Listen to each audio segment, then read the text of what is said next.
Knicks family, what's poppin'? It's your boy. And I'm here with my man Andy.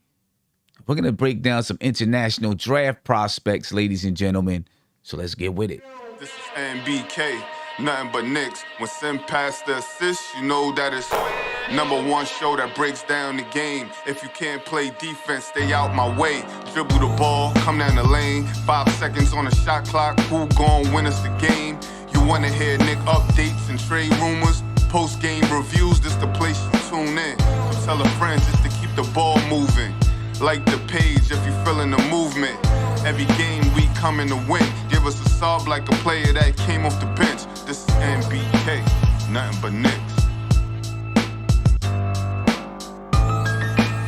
Ladies and gentlemen, let's go ahead and let's get busy. Andy, what's popping with you, my brother? I know you got some things to break down with us as far as draft prospects, international draft prospects. I'm excited to get into this one because, there's, people know about what's going on in the U.S., but not everybody knows what's happening as far as international draft prospects. So what's going on with you, brother? How you feeling?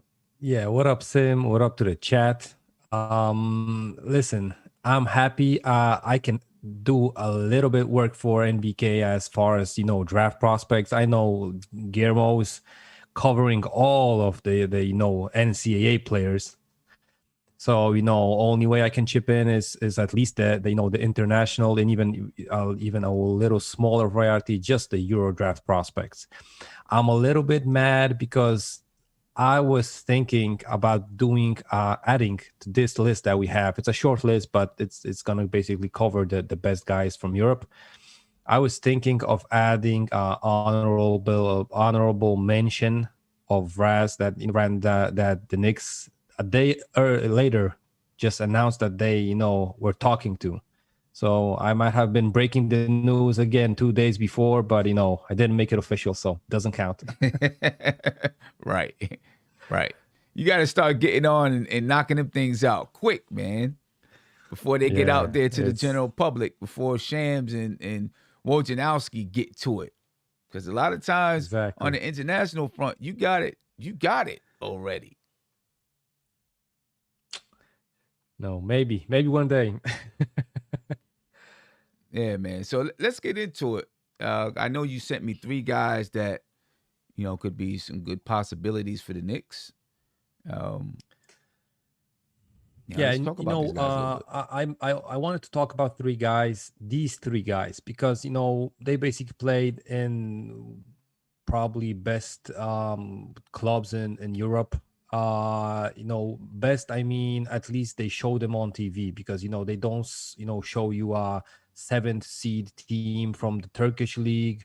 They show you like the top 3, top 4, and then you can watch it all over Europe. The same with the Spanish league. The same with a Croatian league. It's even harder to catch, but you can catch a Euro League game or a Euro Cup game.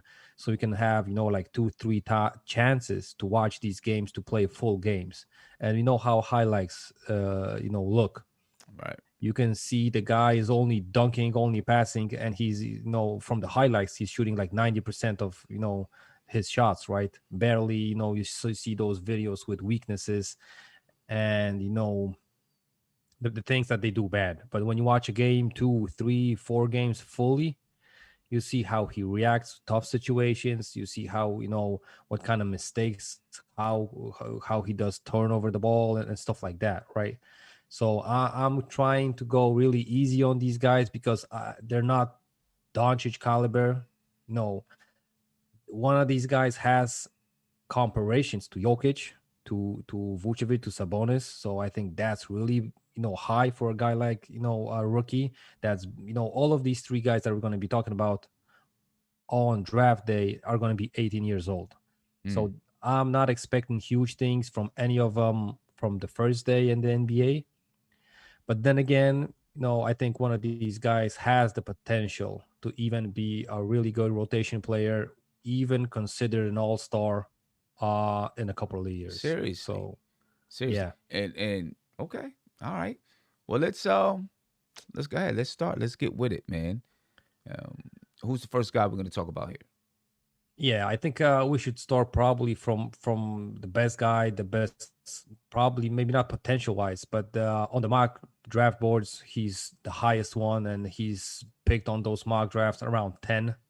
It's Alperen Sengun from Turkey, a 6'10", around 240 pounds, power forward center. In Europe, in Turkish league, he played center. He was at 18 years old playing versus grown men. And, Turkish league might be the third, maybe fourth, hardest, best league in Europe to play basketball for. They have like 14 or 16 teams in that league, but 6 teams play in Istanbul, which is the biggest city there, right? So imagine those games are like sacred wars there, right? And he was 18 years old, and he was a really dominant force there. He, with that kind of frame and 6'10" and 240, he really plays like he has a bigger body. He doesn't, he isn't scared from contact. As a European center, he has a huge variety of offensive moves around the rim. That comes from great footwork. If you would watch his highlights, you can imagine a guy, he's just dancing around the rim. A very productive number wise, because that's a huge thing in Europe. If you're not going to be productive and have great percentages, which I'm going to come back to a little bit later, it's really hard to stay on the floor and stuff like that. But the coaches, and they listen, if you're a coach in the Turkish league and you have a prospect like that, that the guy is going to leave, because the potential, the scouts are coming to the games and watching him. So it's sooner or later, right? Still, the coaches do everything for the player, not only looking for their benefits for team wins and stuff like that, but they don't like stash him on the bench or whatever. They just let him play.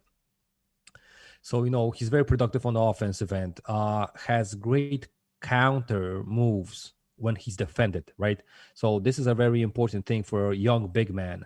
He saw double teams, triple teams, centers that are really athletic, just tough, big guys. And he has counter moves with his footwork, spin around the basket, drop stepping and stuff like that. He has everything, great balance, great coordination, strength wise. For Europe, he's fine. But for NBA, I think in a couple of years, he needs to add a little bit of muscle. And, to play versus NBA centers and power forwards, right? And I'm saying only muscle because, he was heavier. He actually slimmed down this year. So, he has the possibility. He was a little bit chubby. Now he's a little bit, maybe not ripped, but he's looking a little bit better. And, going back to the numbers, he's shooting over 64% from the field, and around the rim, his percentage is 75%. Listen, so 75%, it's like Mitch-wise, right? And he's not only dunking the ball like Mitch. He has, small hook shots in his repertoire. Those drop steps that I move, spin moves, short fadeaways. So, 75% having such a, variety of moves around the basket is something different than just only dunking the basketball, right? Right. He also has a soft, touch. And if he develops, a little bit further game in the NBA in a couple of years, like Vucevic had, in the early stage of his career, he didn't, take those 3-point shots. Meanwhile, nowadays, you gotta, you gotta be around him, even all around the 3-point line, right? So, last year, I also noticed that he was working on the pick and pop game. That's why, his range a little bit expanded. But, I still think it needs work as far as the NBA goes. What's really important also for him, around the rim, he can score with both hands. So he's not, the game plan is not going to be, listen, just if he has the ball in the right hand, he's going to be shooting and stuff like that. He can also dunk the ball, but he's not like a high flyer dunker. But, he goes up and can jam it really strong if he has a little bit of space. He shoots the free throws really well. But what maybe not pisses me off, but I was not worried also. But I'm getting nervous and even if I would be the coach of his, he's taking such a long time to make that free throw. He's like Giannis. He's gonna be. They're gonna have a countdown like they have for Giannis on the free throw line, bro. He takes like 10, 12 seconds to take that free throw. Players in Europe from the other teams were just booing him for that. So just to get in his head, right?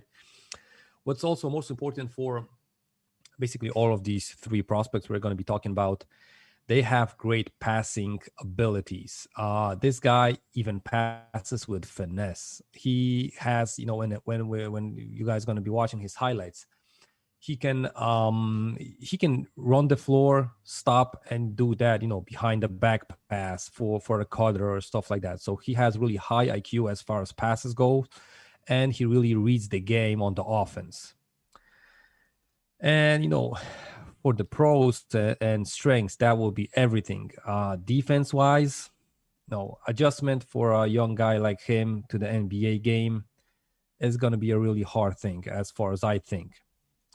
In Europe, he wasn't the most athletic, wasn't the fastest guy. Meanwhile, in the NBA, you have strong, slow centers. You got those athletic, fast, running the lanes ones. So it's going to be a really big adjustments. Even though he averaged almost 2 blocks in the in the Turkish league, so that wasn't that bad. But listen, NBA is a huge, really different game. Yeah. To sum up, I saw comparisons of him to players like Sabonis and Vucevic, and I think he really is capable of being that kind of a caliber player in a couple of seasons. Of course, not this year, but in a couple of seasons, I really think if he manages to get himself to a good situation, for example, I was thinking about this. If the Magic, drafted him and they have a pick somewhere around there, around the 10th spot, a little bit higher maybe, I think he could have exactly the same career path as Vucevic. I also saw comparisons and, of him to Jokic. I think that's a little bit far-fetched, since he was the MVP for this season. Right. But if you would think about it and you see his full games, you would say that an offense, he's basically a little bit smoother Enes Kanter. Maybe he doesn't have that offensive rebound, instinct, but he can, he can score around the rim really crafty. And, as all of these, European centers, maybe not the best athletic guy, but can work on every basically, NBA court as far as he's used correctly. Yeah. Now I'm looking. I see he shoots about 19% from the 3-point line, at least in 2021. I mean, but does he have? I think you mentioned that he had some touch. Does he have enough touch? Yeah, but that's around the basket. Around the basket. That 19%. I think he was taking like one shot a game, so he knew that that's a flaw.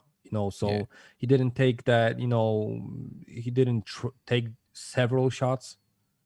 So, he knew that, maybe he wanted to take his defender a little bit out, stretch the floor, so he had more room to operate in the paint.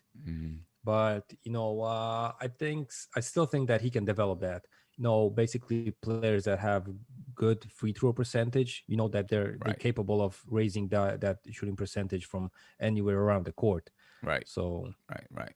I mean, and, if he has good form and he has the ability, to shoot. He can, knock down the mid-range. Yeah. He's always the potential. He's 18 years old. Always the potential that he can, move it on out to the 3-point line. Who's the next guy that we wanted to jump out there? No, actually, one more question with him. Where did you say he was maybe mocked to go in the draft? Around 10, I believe. 10. Okay.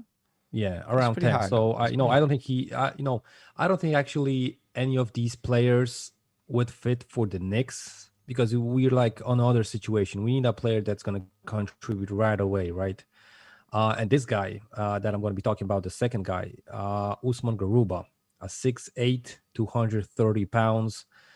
In Europe, he was playing power forward.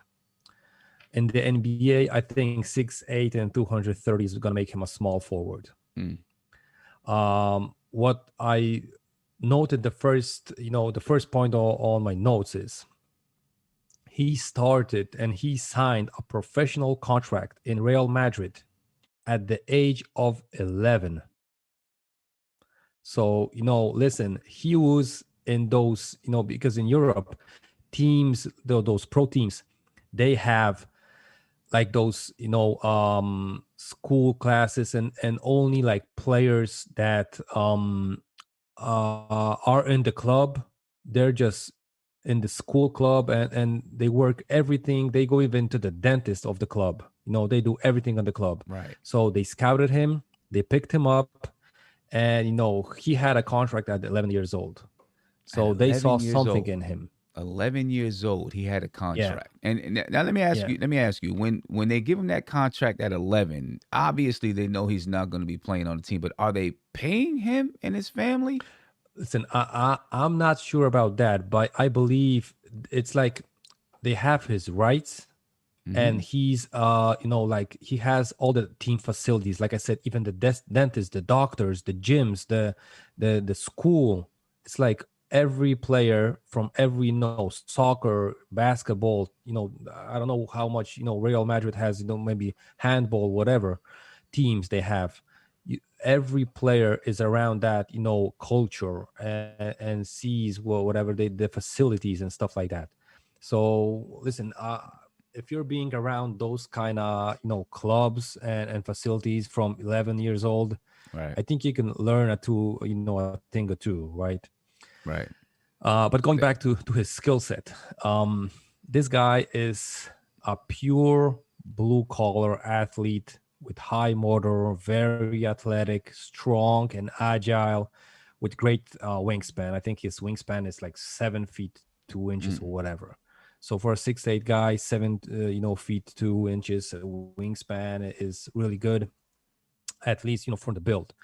His body is probably ready for the NBA at this point. Might pick up a few pounds of muscle, but that's for every basically player that comes into the NBA, right? They're gonna try to get that body ready. Um, like I said, his game is pure hustle. He runs the floor hard, sets screens, attacks the glass. No, listen, I don't think I saw an European prospect that attacks the glass like this guy. And he's also a great energy defender. He doesn't accept any loose kind of ball. If he's on the attack, on the offense court, and someone pokes the ball on the defense, and most of the players are not gonna run and die for it, he's just gonna do it for fun, for practice. So he's that kind of wild dude. um I also think that his offensive game is not developed yet. He mostly scores on cuts and to the basket from dunks and putbacks. Started to take some corner threes this season. Shoot around 34, 35% from the three, but he was taking like a shot or two. So I think that was the way that they were thinking that they're going to develop in Madrid. But since he's probably getting drafted, that's going to be their loss.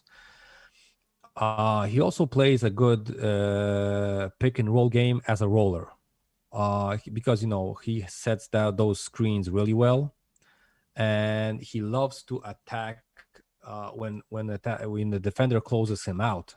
He likes to pass it, go past him with a dribble and just finish it on the basket, right? And he's also one of those sneaky offensive players. You see the IQ in his head, because he's playing and he's watching his defender. He's like doing those, silent steps around him just to sneak past him and catch the defense sleeping. Also shows, promise as a passer. When he and this is important. I don't think you're going to see a player in the whole NCAA that would do that. He crushes the glass. He gets the offensive board, and every player in the NCAA would try to get a putback. This guy on putbacks, he also thinks about the putback, but if there is even a slight chance that he might get blocked, he's just passing out the ball. And listen, in the NBA, that's going to be a good quality for him, because I don't think the first years he's going to be that kind of confident to rise above those guys and try to dunk it. In Europe, he was doing that, but I think In the NBA, he's gonna get blocked for a couple of years from now. 6'8", he was used to play the power forward position, even the center position at sometimes. In the NBA, he's not gonna be playing, around those centers and trying to be playing his offensive game. So, on offense, he's really, it's called not developed yet like that. So he also loves, when we're going to see his highlights, he loves to, those chase down blocks, those LeBron type. He's like I said, any ball is a lost ball. There aren't balls that are lost balls for him. He will sprint through the whole court just to try to get a defensive play. Meanwhile, the rest of the team is just going to, give up and count those 2 points for someone. He doesn't accept any plays like that. What I also noticed him because on the offense game, it's nothing special, right? I was thinking, what could I find in any kind of NBA player that I would, co-sign Usman Garuba's skill set? And the funniest thing is that, he loads his jump on when he gets that offensive rebound. He doesn't have that, pogo stick jump, like he jumps straight up and just putbacks, right? He goes for the board, but when he gets it, he needs to, squat a little bit and then go really hard, for the putback. So he reminded me of Melo. And that's the only thing I could find. Melo was doing that. When he got the board, he was like, squatting and doing the pump fake, and this guy just wants to go up and dunk it, right? Right. Yeah. So and listen, from the draft boards, yeah. Do you think he has the body type and skill to play three in the NBA? Because you said you think he might play some three. Do you? I think he, I don't think he can play as 6'8" versus power forwards. He's going to be basically playing only on the defensive end, and offense is going to be really in years to develop for him. Right. It's not like he's just going to get a shot or a packed maneuver, and he's going to do. Offensively, he's really limited at this point, but defensively, he's really good. Energy wise, motor wise, he's really, really, really, worth the investment, at least what I think. I wouldn't be surprised if someone that drafted him played him in the G League the first year. I don't think they're going to keep him in Europe, but I think he's worth to be playing and traveling with the team as even a practice player, and then working on those getting minutes on the court. Right. Okay. From what I saw on the mock draft boards, he's like a mid first round pick, right? Maybe a late lottery pick. So this is the place where the Knicks pick. Then again, I see no chances of the Knicks investing on a guy like him. A hustle guy that only plays defense, and is from Europe. We saw that that didn't pan out. So, I don't think the Knicks are going to have, any kind of interest in him. Right. Especially if they had, if they would have had to move up to get him. Because I don't think anyone is going to move up for this guy. Right. That's what I mean. It's if he was if the Knicks had their 19 and 20 both picks and they grabbed a guard in a wing and said, hey, we can get a hustle guy too, then maybe, but they'd have to move up to get this guy, right? So it probably wouldn't make sense. I wouldn't be surprised if he's going to drop around our picks. I think so. Okay. But even with us having 2 picks, I don't see like the chances of us picking him is like 5%.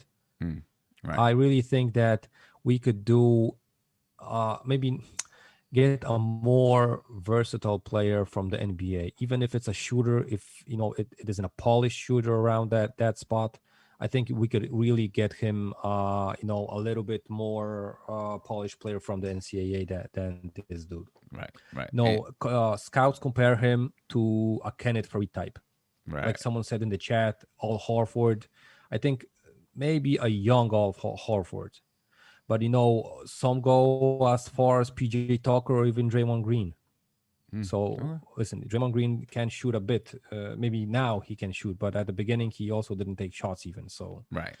So yeah, yeah, and the Knicks may not even have 2 draft picks still in this draft. Yeah. With the news that came out today about Colin Sexton, and check us at about 4:20, ladies and gentlemen. We'll be talking about Colin Sexton in another stream. So I know there's some people out there that want to hear about, want to talk about Colin Sexton and what it could mean for the New York Knicks. Well, Andy and I are going to discuss that. What the impact of a Colin Sexton trade would mean for the New York Knicks as soon as this video is over. And as a matter of fact, this video will transport you right there to that stream. So be on the lookout for that as soon as we leave out of here. But we got another guy to talk about. Yeah.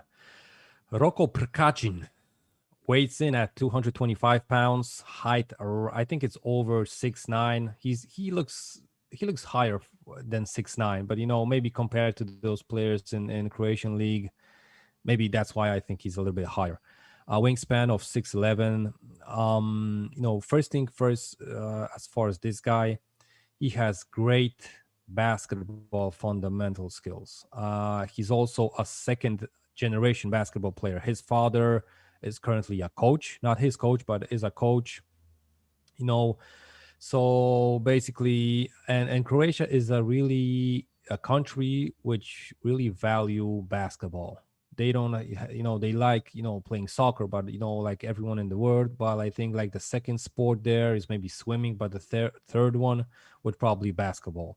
So, he's a guy that has really great potential, and probably like, if it's not born into him, the basketball IQ, it's probably, pounded from the kid into him, right? Listen, he's really athletic and explosive. He wants to dunk on every possession that he has around the rim. Okay. So this is like the part that he's really similar to the US guys. When you have the skill set to get above the rim, you get the chance to dunk on every possession, right? So he's a really guy that also likes to do that. He's also really good with the basketball. He has handles, and I think this might be a reach because he's projected to be like early second round, but I think his handles are ready for the NBA. With a 6'9" height, he's probably going to be playing small forward, power forward, but his handles are, I don't want to throw out names, but I think his handles are Julius Randle style. He can handle the ball even in traffic, and I'm not saying spin moves, but I think he it's going to be hard for guys to poke the ball out of his dribble. Listen, he is probably the best passer out of these 3 prospects. Maybe this is also like I said about the IQ of the game, that he was raised around a father coach, father player. Maybe this is why. Maybe also because he was basically double teamed from the first minute when he played on the court. So he learned how to, pass off the ball. He also, probably got the passing ability, and court vision was developed from that because he's a slasher and drive to the basket guy. But when you get double teamed and you try to drive to the ball, you got to give up the ball most of the time in Europe, because they're going to crash the lanes for you and stuff like that. So you mostly have to pass up the ball and then try to get the ball back. He's also really creative around the rim. When you think about it, he loves to get contact on those drives.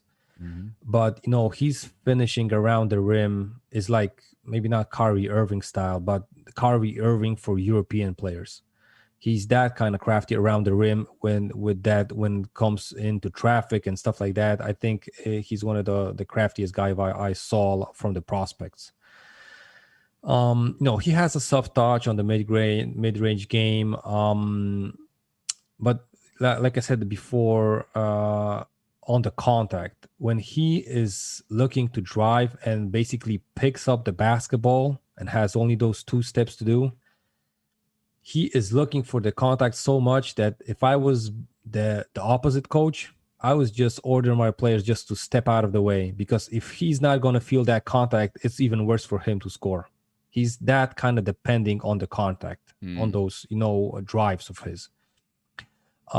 He has great court vision, passing. He passes out of the post. He loves to run the post, set up, and then get the ball. But, what worries me is he really loves and relies on the cross-court pass. And that's an ugly thing if you think about it in the NBA, because those passes are the easiest to being picked, right?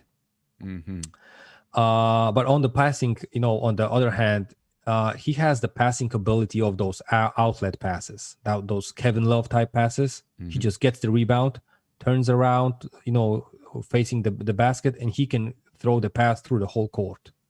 So, that's also a positive thing when it goes to passing.